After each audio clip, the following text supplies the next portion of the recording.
Bienvenue sur Believe Podcast. Je m'appelle Nada et ce podcast, je l'ai créé pour nous apporter une conscience et une perspective où l'être est à l'honneur et le faire à son service. Ma mission est d'aider à reprendre le contrôle de notre vie pour que expérience et désir authentiques soient alignés et comprendre comment naviguer notre réalité avec la relation à l'autre. Si comme moi, l'amour de soi, de l'autre, inconditionnel ou conditionnel est un beau bordel dans ta tête, mais que tu veux comprendre ce bordel, alors bienvenue sur Believe Podcast. Bienvenue sur Believe Podcast, again and again. Merci en tout cas d'écouter chaque épisode et ça me touche beaucoup.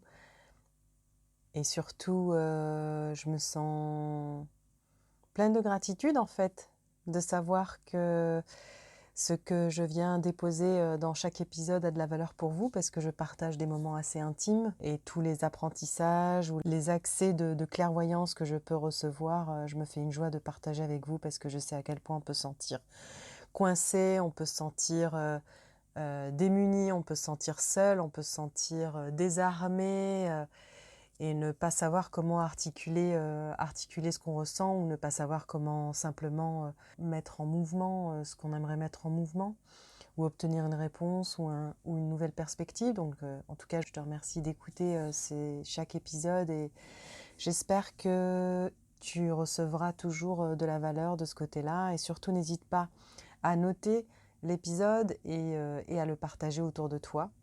Et donc dans ce nouvel épisode, on va parler de routine et surtout que la routine est quelque chose de très important pour moi. En étant hypersensible, j'ai besoin d'apporter de la structure dès le départ dans ma journée, sinon je deviens extrêmement distraite. Et un jour, ma routine a merdé, mais j'ai obtenu une réponse incroyable que je vais partager avec vous dans cet épisode.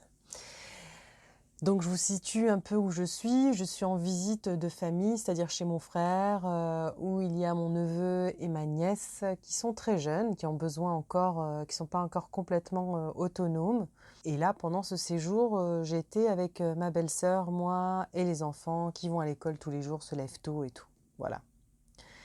Donc il y a un matin, je me réveille et puis arrive quelque chose qui n'a pas été prévu évidemment et auquel je dois répondre avant même la routine du matin. Et cette routine-là, j'y tiens en général. Parce que j'aimerais quand je ne la faisais pas, je merdais la journée, quoi. Donc je commence à être agacée, j'ai un peu la poitrine contractée, j'ai l'anxiété qui commence à monter un peu, à prendre du terrain, parce que justement je m'investis dans ce truc-là que je dois faire, alors que franchement je le fais à contre-cœur. Je ressens de la colère à l'intérieur parce que je suis agacée. Donc tout ça, toutes ces émotions-là, je les projette sur l'autre, c'est-à-dire que c'est pas moi là, c'est toi qui me provoque ça. Et donc cette routine qui est super importante pour démarrer ma journée, je sens qu'elle est carrément foutue en l'air, quoi. Déjà, je commence à réfléchir de cette manière, c'est-à-dire qu'en 30 secondes, j'ai foiré ma vie.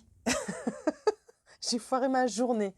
T'imagines à quel point le cerveau peut déclencher une guerre, quoi, contre soi juste pour un détail et on en fait une montagne parce qu'il ne fait que ça, être obsédé par ce qui le perturbe, parce qu'il n'est pas familier. Et voilà, je sens que ma journée est foirée. Et pourquoi est-ce que j'y tenais et tout ça? Parce que le matin, le cerveau est à son degré le plus neutre et le plus réceptif. Donc si je veux qu'il regarde le monde d'une certaine manière, je prends le temps pour le faire. D'où cette routine en fait. Et je le prépare à la journée qui se présente. Et pareil pour mon esprit. Et comme tu sais, un des leitmotifs qui m'a fait sortir de ma posture victimaire et de la fait plaisir que j'étais, c'est tu es la personne la plus importante au monde. Non pas par opposition aux autres, mais pour rediriger l'attention vers moi, puisque toujours c'est diriger vers les autres et laisser passer les autres avant. Et si moi j'étais aussi les autres, et si je me faisais passer aussi avant, sans éliminer et sans faire de favoritisme entre guillemets, mais la personne que je côtoie le plus, c'est moi-même. Alors commencer sa journée en négligeant les besoins de son corps et de son esprit ne prend aucun sens dans ce sens-là, non? Donc c'est ce qui m'est arrivé ce matin-là. Ma routine comprend en général une méditation, de l'écriture qui me permet de commencer ma journée pour avoir de la clarté, de la lecture. D'ailleurs, dans cette routine-là. Pendant une longue période, je le faisais tous les jours, mais très souvent, je reviens à cette routine-là que tu peux télécharger dans la description du podcast. Et il y a une méditation aussi qui l'accompagne. Et franchement, ça m'a fait un bien incroyable et j'ai eu des très bons retours aussi. Donc voilà, qui m'apporte de la clarté, aussi de la lecture. J'aime beaucoup la lecture, les voix de la sagesse en général, pour imprégner mon cerveau de ce qui est bon, de ce qui me nourrit, de ce qui nourrit mon âme et de ce qui nourrit mon être. Et puis, en faisant ça, en fait, très naturellement, je ressens une forme d'ouverture, je ressens une forme de réceptivité, une forme d'ancrage, je cultive ma présence. J'ai moins d'appréhension sur ma journée, j'ai réellement l'impression d'avoir fait quelque chose de complet. Alors en plus, quand j'ai le temps, c'est d'aller me balader au parc. Après moi, le déluge, il peut se passer n'importe quoi. Je me sens complète, quoi. Essayez en tout cas de tâtonner un peu ce qui vous convient dans votre routine du matin. Qu'est-ce qui vous ancre? Qu'est-ce qui vous fait du bien? Comment est-ce que c'est une respiration? Marcher justement dans le parc d'à côté ou marcher simplement dans la rue avec peut-être une musique très douce le matin pour réveiller le corps. Peut-être que c'est un yoga, peu importe, une odeur. C'est hyper important en tout cas de démarrer sa journée avec une forme de structure pour soi. Et là, je parle bien des hypersensibles et des personnes qui sont distraites hyper facilement, comme moi. J'ai besoin de m'ancrer le matin. Et donc, sauf que mon état au réveil, ce jour-là, il était déjà un peu activé. Je sentais, en ouvrant les yeux, par une légère angoisse. Disons que c'était assez pour m'apercevoir que mon corps subtil avait envie de prendre la fuite. Et quand je parle de mon corps subtil, c'est quand tu as envie, par exemple, quand tu penses à aller chercher de l'eau dans la cuisine, ton corps subtil, tu as une forme d'énergie très subtile qui t'amène vers la cuisine alors que ton corps physique ne l'a pas encore fait. Donc c'est dans ce sens-là. Et du coup, tu développes ça en faisant plus attention, on va dire, à sa présence, en faisant plus attention aux choses, à être plus en présence. On développe cette acuité de perception des corps subtils. Donc voilà, je voyais que mon corps subtil n'avait qu'une seule envie, c'était de fuir, partir, courir. Donc ça, c'est mon angoisse qui prend le dessus. La fuite, quoi. Genre, il y a quelque chose qui est activé. Mon corps, il est en mode activé. Et tu sais quoi, je sais pourquoi. C'est parce que je savais que je pouvais pas faire ma routine en ayant entendu les enfants et parce que ma nièce, elle était un peu malade, je l'entendais tousser et je me suis dit merde, elle va être renvoyée de l'école. Elle est malade, on va la garder à la maison. Zut, zut, il va falloir s'occuper d'un enfant dans la maison. Voilà à quel point le cerveau et le corps se mettent en alerte quand on sait que quelque chose va être perturbé, quelque chose de familier va être perturbé. Le truc, c'est que le cerveau a bien enregistré que cette routine, c'est ma sécurité, c'est mon havre de paix, c'est mon sas de décompression avant d'attaquer la journée. Et comme elle allait être compromise, donc elle a déclenché dans mon cerveau une alerte qui est perçue comme un danger parce qu'on sort de sa zone de confort. Donc si un jour tu sens qu'il y a une angoisse ou une petite panique, pose-toi la question, est-ce que je suis pas en train de sortir de ma zone de confort ou est-ce que c'est un vrai danger, quoi. Donc le cerveau aime ce qui est familier, ce qui est routinier surtout, d'accord? Donc là, je vois que je suis de plus en plus agacée par tout le monde autour de moi au final. Là, il y a tout le monde. Et spécialement ma nièce, qui va être super demandeuse, maintenant qu'on est toutes les deux seules à la maison, et j'ai franchement pas le temps pour ça. Évidemment, puisque l'autre m'agace, donc j'ai pas le temps pour ça. J'ai du boulot, moi aussi, j'ai un programme à finir pour ce mois-ci, je suis pas là pour faire du babysitting ou de la garde partagée, bref, tout est bon pour cracher mon venin sur les autres contre quelque chose qui ne va pas en moi.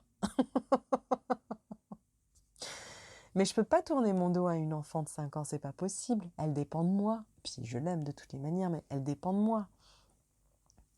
Alors je suis tout à elle en dépit de tout, quoi. Et c'est là qu'elle me rend un grand service pour sortir de cette rumination horrible et qui est constante de ne pas avoir pu faire ma routine.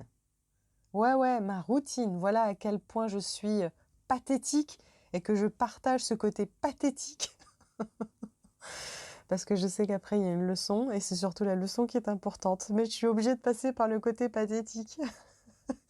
C'est pour vous montrer à quel point, parfois, dans la vie, il y a des choses auxquelles on tient tellement et on devient mesquin, on devient mauvais, mais à l'intérieur, pas nécessairement en le déclarant physiquement et verbalement, mais à l'intérieur, tout ce qu'on peut ruminer, c'est quand même assez dingo. Donc voilà, donc je m'explique, comme tous les enfants, lorsque ils vont aux toilettes, ils nous appellent pour qu'on finisse le travail. Si vous voyez ce que je veux dire, oui, on essuie et on rince. En tout cas, chez nous, c'est comme ça que ça se passe. Donc, je la retrouve et pendant que je me penche pour faire ce que j'ai à faire, dans ma tête, ce qui se passe, je me dis mais j'ai franchement pas que ça à foutre, mais combien de fois je vais être interrompue dans la journée, je vais jamais avancer, sans le calme là j'y arriverai jamais. Et là d'un coup, le regard plongé dans la cuvette chargée, pendant que j'essuie le postérieur de ma nièce, j'entends « Et si c'était ça ta méditation, Nada ?» Et là, gros silence. Il n'y avait plus la rumination, la petite voix et tout, rien. Et ça, c'était un rappel à l'ordre qui a été mais immédiat. Et en effet, la méditation, c'est pas seulement trouver son calme quand je suis assise confortablement sur mon siège, les yeux fermés, à suivre ma respiration, à observer mes pensées défiler et tout. En fait, la meilleure définition que j'ai entendue de la méditation, c'est que la méditation, c'est le non-rejet du moment présent, quelles que soient les circonstances dans lesquelles je puisse me trouver. Et en effet, la présence à ce qui est, à l'invitation à l'unité, être avec. Ça, c'est la méditation. Sinon, c'est de la pratique. Sinon, c'est une idée que j'ai de la méditation, d'être assise et de suivre mes idées. Mais je peux aussi faire bouger mon corps. Mes idées vont pas disparaître. Je serai toujours témoin de ces idées-là, quelle que soit l'activité que je fais. Et donc ça m'a arrêté net. Et j'ai souri. J'ai souri. J'ai souri, la tête dans la cuvette chargée de caca de ma nièce. Et j'étais avec elle. Et là, d'un seul coup, ça m'a ramené tout de suite, mais au moment présent. Et donc, j'écoutais ce qu'elle me disait, je répondais à ce qu'elle me disait. Je l'ai aidée à se rhabiller, mais dans la légèreté, pas dans la hâte. Je me suis lavé les mains dans la gratitude de cette réponse. Nada, tu sais que... Et si là, c'était ta méditation, c'est-à-dire le non-rejet du moment présent. Ça a été magique et j'espère que j'arrive à au moins transmettre cette idée-là de manière à ce que peut-être cette graine va éclore à un moment donné, quoi. Et en effet, méditer, c'est être en laissant mes pensées se balader dans mon esprit sans que j'ai à leur emboîter le pas ou à les valider par un incessant monologue, c'est de va-et-vient interne. Et ça, je sais qu'on l'a tous, quoi. Et ce moment-là a été hyper éclairant parce que tout ça veut dire revenir au moment présent.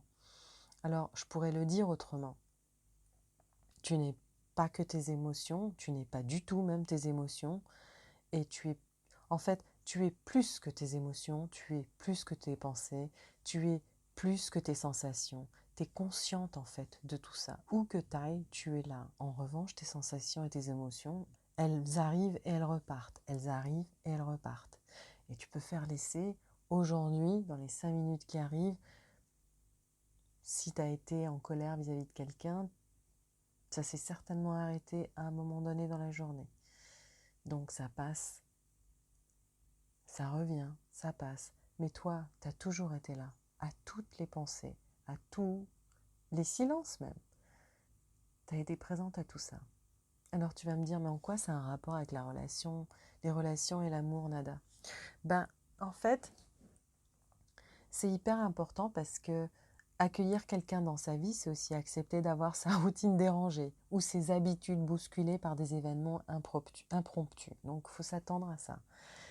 Et la plupart du temps, on réagit à partir de nos plans perso et beaucoup moins à partir de ce qui se présente, de ce que la situation nous demande.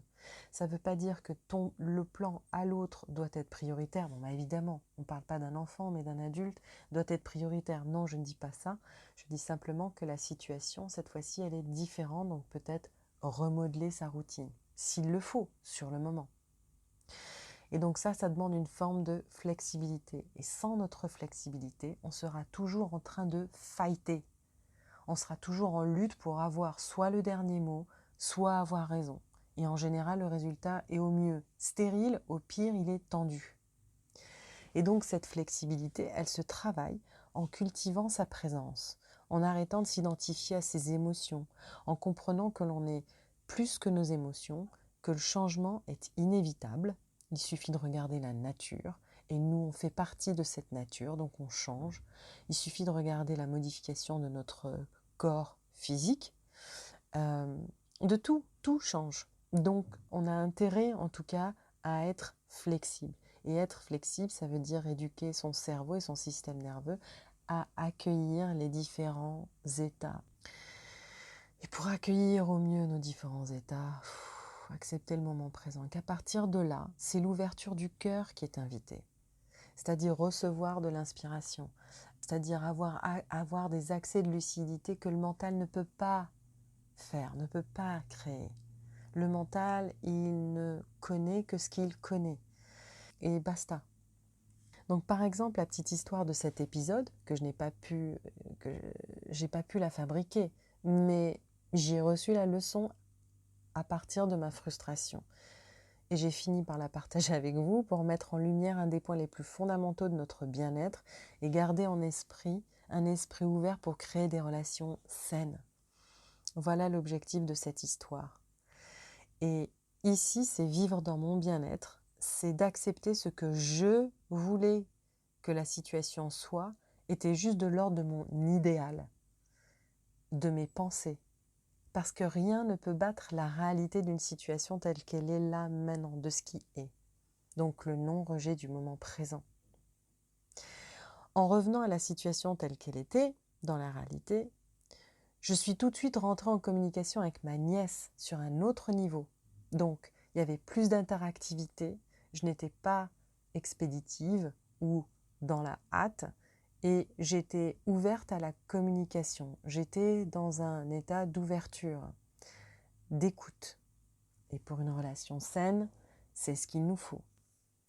Et j'étais détendue. Donc ça permet aussi d'avoir une écoute plus active, on va dire. Activement passive même. Et bien que la routine fasse beaucoup de bien à notre corps et à notre esprit, et que notre cerveau aime rester dans le familier, le pouvoir de notre présence fait que le changement, c'est en fait une conversation avec la vie. Loin d'être ennuyeuse, n'est-ce pas? Avec elle, on ne se dit pas... En fait, avec la vie, on se dit jamais... on se dit plus rien. Non, ça y est, on partage plus rien. Mon Dieu, si on pouvait partager moins parfois, ce serait même mieux. Et cette ouverture, en fait, elle entraîne une meilleure communication avec l'autre et donc une relation plus saine, sans le filtre de notre idéal. C'est-à-dire, moi, mon idéal, c'est d'avoir une routine genre tac, tac, tac, tac, tac, tac, tous les jours. Mais parfois, cette routine, la vie, elle arrive et hop là, elle m'amène dans une autre conversation parce que elle a pas envie de routine comme celle-ci. Elle me dit, viens, je vais t'emmener, on va voir si tu arrives à soulever ce 33 tonnes en étant dans une autre situation plutôt que dans ton cadre, bien comme il faut, pour réussir une méditation. Mais ça veut dire quoi, réussir une méditation? Ça ne veut rien dire, en fait. Donc voilà, elle a une belle conversation avec moi, elle m'a appris une belle leçon. Et c'était génial. Donc quand tu vivras une frustration du même ordre, fais une pause et interroge-toi, est-ce que je réagis à ce qui aurait dû se passer? Ce qui est complètement irréel. C'est-à-dire l'idée que je me faisais, ou est-ce que je réponds à la situation qui se présente là? C'est-à-dire le non-rejet du moment présent. Et c'est une invitation à une méditation active. Voilà. Donc ça, c'est le homework pour la semaine. Fais-moi part de tes retours. Si tu as appliqué, on va dire, les conseils que je viens de partager avec toi, grâce à cette fabuleuse réponse donnée les yeux rivés au fond de la cuvette, envoie-moi un message sur Instagram. Je mettrai mon Insta dans la description. Et surtout, n'hésite pas à faire partager cet épisode avec ton entourage parce que plus on est de fous, plus on rit, plus on est de folles et plus on rigole. Et voilà pour aujourd'hui, j'espère que tu as trouvé des éclairages dans cet épisode. Et surtout, n'hésite pas à noter le podcast pour le rendre plus visible à celles qui pourraient y trouver aussi des réponses, qui pourraient y trouver aussi une compagnie, aussi une nouvelle perspective. En tout cas, et je vous dis à la semaine prochaine. Ciao! Merci pour ton écoute et merci pour le temps. Si l'épisode t'a plu, n'hésite pas à le noter. Tu permettras au podcast d'être encore plus visible et d'être un support à plus de monde autour de nous. À très vite!